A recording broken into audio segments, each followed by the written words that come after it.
अस्सलाम वालेकुम नाजरीन। बीटीसी में एक रात में इतना बड़ा डंप आया है। 1,03,635 डॉलर पे बीटीसी की प्राइस मौजूद थी और एक ही रात में 1,03,635 से बीटीसी गिरती है और 92,275 तक बीटीसी चली जाती है और उसी टाइम पे वापसी बीटीसी आती है और 98,000 में बीटीसी पहुंच जाती है। तो नाजरीन, ये डंप किस वजह से आया है, कौन सी वो वजूहात हैं जिनके बिहाफ के ऊपर इतना बड़ा डंप आता है और एक घंटे में इतना बड़ा डंप आने के बाद फिर से बीटीसी उसी जगह पे आ जाती है और इस डंप आने की वजह से बहुत सारे ट्रेडर्स ने लॉसेस किए हैं। तो नाजरीन, आज की वीडियो में मैं आप लोगों को बताने वाला हूं कि इन लॉसेस से किस तरीके के साथ बचा जा सकता है और बीटीसी में ये डंप आने की क्या वजूहात थी और फ्यूचर में अभी हमने बीटीसी को बाय करना चाहिए, सेल करना चाहिए या क्या करना चाहिए। तो नाजरीन, आज की वीडियो में ये सारी बातें हम डिस्कस करने वाले हैं। नाजरीन, सबसे पहले डिस्कस करते हैं कि बीटीसी में ये डंप क्यों आया है। नाजरीन, बीटीसी में ये डंप इस वजह से आया है क्योंकि क्रिप्टो करेंसी में जो भी एक्सचेंजेस हैं, अगर लोग लॉस करते हैं तो एक्सचेंजेस को फायदा होता है। तो नाजरीन, एक्सचेंजेस ने क्या किया है कि बीटीसी में ये डंप करवाया है और लोगों के स्टॉप लॉसेस हिट करवाए हैं। नाजरीन, सबसे ज्यादा लोगों के यहाँ पे इस जगह पे स्टॉप लॉसेस होंगे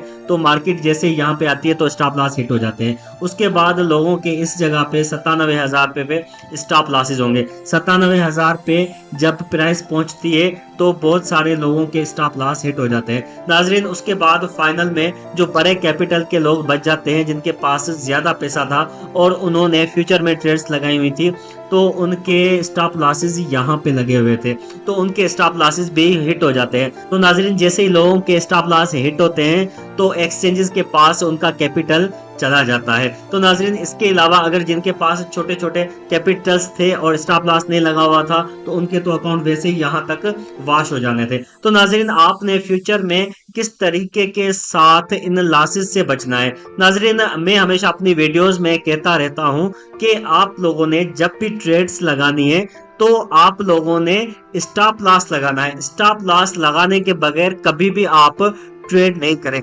स्टॉप लॉस के बगैर आप ट्रेडिंग करेंगे तो मार्केट में इस तरीके के साथ जो मूवमेंट आती है तो ये नॉर्मल मूवमेंट्स होती हैं। इस तरीके की जब भी मूवमेंट आएगी तो आप लॉस कर जाओगे। तो नाजरीन, आप लोगों ने क्या करना है, आप लोगों ने हमेशा स्टॉप लॉस लगाना है और स्टॉप लॉस किस तरीके के साथ लगाना है, 1/2 रिस्क रिवार्ड रेशो के साथ आप लोगों ने स्टॉप लॉस लगाना है। नाजरीन, ये आप लोगों के सामने मैं यहाँ पे एक सिग्नल क्रिएट कर रहा हूँ आप लोगों को समझाने के लिए। मिसाल के तौर पे इस जगह पे अभी मार्केट खड़ी हुई है, आप लोग यहाँ से बाय कर रहे हो तो आप लोगों ने इस जगह पे स्टॉप लॉस लगाना है और 1/2 रिस्क रिवार्ड रेशो के साथ बड़ा टेक प्रॉफिट लगाना है। अभी देखें, यहाँ से हमने बाय किया, इस जगह से हमने बाय किया, लॉन्ग किया, ठीक है। तो मार्केट अगर नीचे आती है तो यहाँ पे आप लोग देख सकते हैं 750 का हमें लॉस होगा।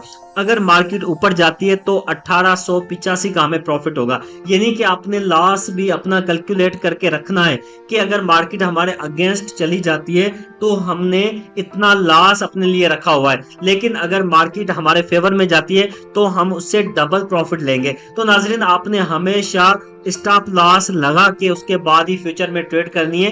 फ्यूचर में आप जब भी ट्रेड करें तो स्टॉप लॉस लगा के ट्रेड करें। तो नाजरीन, अभी फ्यूचर में आप लोगों ने क्या करना है, आपने जब भी ट्रेड करें तो आप लोग स्टॉप लॉस लगाने के बाद ही ट्रेड करें। नाजरीन, मैं इसी वजह से बार बार रिपीट कर रहा हूँ स्टॉप लॉस की बात, क्योंकि लोग स्टॉप लॉस नहीं लगाते हैं, लोग स्टॉप लॉस नहीं लगाते जिनकी वजह से उनके लॉसेस हो जाते हैं। नाजरीन, देखें, जब भी इतनी बड़ी मूव आएगी, इतनी बड़ी मार्केट में मूव आएगी तो आप लोगों का कितना बड़ा अकाउंट हो, कितना बड़ा कैपिटल हो, कितनी भी इक्विटी आप लोगों के पास हो, लेकिन वो आपका अकाउंट अगर फ्यूचर में है तो वो आपका अकाउंट वॉश हो जाएगा। 100% आपका अकाउंट वॉश हो जाएगा। तो नाजरीन, लाजमी है स्टॉप लॉस लगाना। स्टॉप लॉस के बगैर आप लोगों ने कभी भी ट्रेडिंग नहीं करनी है। तो नाजरीन, आज की वीडियो यहाँ तक थी। उम्मीद करता हूँ ये वीडियो आप लोगों को पसंद आई होगी। So thank you so much. Allah Hafiz.